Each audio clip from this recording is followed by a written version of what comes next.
One domain name, one single string of text typed into a billion different places. So why does the system behind it hand back 4, 5, sometimes a dozen completely different kinds of answers? Start with the simplest visitor, a browser wanting to load a web page. It has exactly one question: what's your address? Here's the reframe that makes everything click. DNS was never a single address book. It's a typed key value store where the same key can hold many different kinds of value.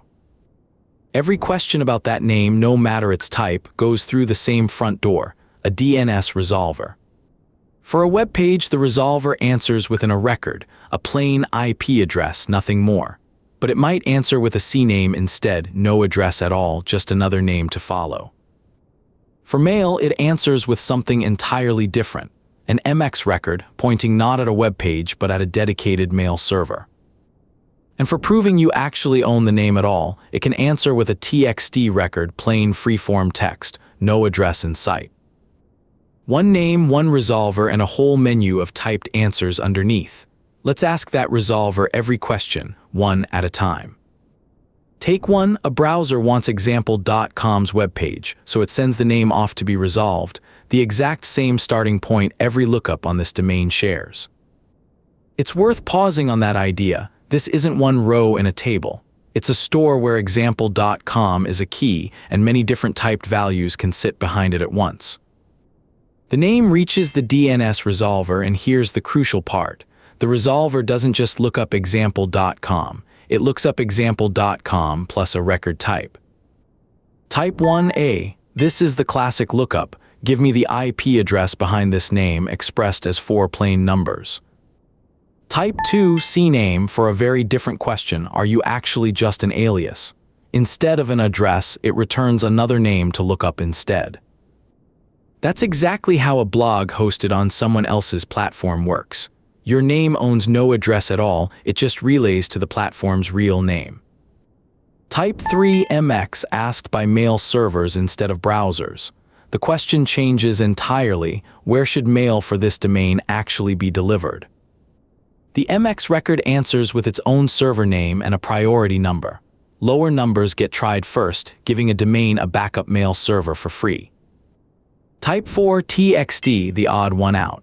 No address, no server, just free-form text, often used to prove you control this domain before a service will trust it.